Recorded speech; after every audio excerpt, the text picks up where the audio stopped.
আমি গোপালগঞ্জের আমজনতারে বলবো, আপনারা বাংলাদেশ না মানা রেসিস্ট ফ্যাসিস্ট বাঙালি জাতীয়তাবাদে থাকেন না, আর মদত দিয়েন না। সারেন্ডার করতে বাধ্য করেন অ্যান্টি বাংলাদেশ বাঙালি জাতীয়তাবাদী এবং মুজিববাদীদেরকে। পরাজয় মাইনে নিতে বলেন, মাইনে নিয়ে বাংলাদেশের মেইন স্ট্রিমে জয়েন করতে বলেন মেহেরবানি কইরা। আর এটা যদি না করতে চান, গোপালগঞ্জ বিপ্লবের বাংলাদেশের সার্বভৌমত্ব প্রতিষ্ঠা করা হবে। আপনারা এক সপ্তাহ টিকতে পারবেন না, আর্মি পুলিশ কিচ্ছু লাগবে না, জাস্ট আপনাদের সাপ্লাই চেইন বন্ধ করে দেওয়া হবে। আপনারা বাইরে হতে পারবেন কিন্তু ঢুকতে পারবেন না। সব ইকোনমিক অ্যাক্টিভিটিস বন্ধ হয়ে যাবে, জ্বালানি তেলের সাপ্লাই বন্ধ হয়ে যাবে, গ্যাস বন্ধ হয়ে যাবে, ইলেকট্রিসিটি সাপ্লাই বন্ধ করে দিলে আপনারা শেষ।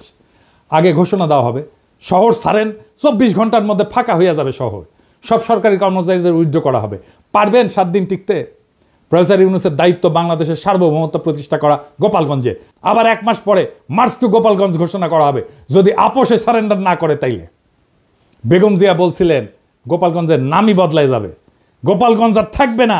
শুনেন, আপনি কি এখন মুখটা বন্ধ কেন? এই যে মহিলা, আপনার মুখটা এখন বন্ধ কেন বলেন তো? কি বলছিলেন এতক্ষণ ধরে? মুখটা বন্ধ কেন এখন? দেশ কোথায়? গোপালী? গোপালগঞ্জ জেলার নামই বদলে যাবে, বুঝছেন?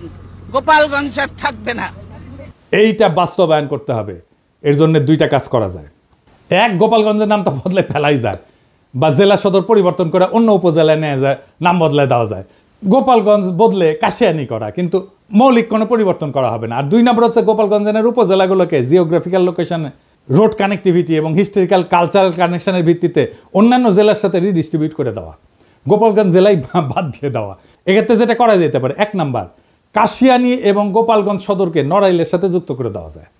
মাকসুদপুর উপজেলাকে মাদারীপুরের সাথে যুক্ত করে দেওয়া যায়। কোটালীপাড়াকে বরিশালের সাথে যুক্ত করে নতুন নামকরণ করে দেওয়া যায়। আর টুঙ্গিপাড়াকে বাগেরহাটের সাথে যুক্ত করে নতুন নামকরণ করা যায়। তো এতে একটা জেলা কমে যাবে। তো একটা জেলা যদি কমে যায়, তাহলে আমরা কোনো একটা জায়গাকে, যেমন ভৈরব বা লাকসামকে নতুন জেলা ঘোষণা করে মোট জেলার সংখ্যা 64 রাখা যায়। এখন সময় আসছে একটা প্রতীকী কিন্তু বাস্তব সিদ্ধান্ত গ্রহণের। গোপালগঞ্জে বাংলাদেশের মানচিত্র থেকে কেবল এক প্রশাসনিক জেলা হিসাবে না, একটা দমন পীড়নের দুর্গ হিসাবে, বাকশাল মুজিববাদের দুর্গ হিসাবে চিহ্নিত করার ইতিহাস থেকে মুক্ত করতে হবে।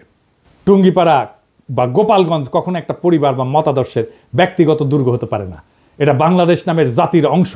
এই জাতির মালিক জনগণ, কোনো পরিবার না।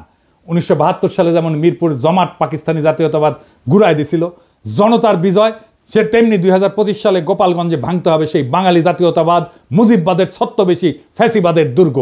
21 শতকের বাংলাদেশে জায়গা নাই সেই রাজনীতির যারা বাংলাদেশকে ভারতীয় মতাদর্শের গুদামে পরিণত করতে চায়।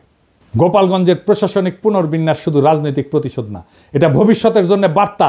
আর কোনো জেলাকে পরিবারতন্ত্রের দুর্গ করা যাবে না।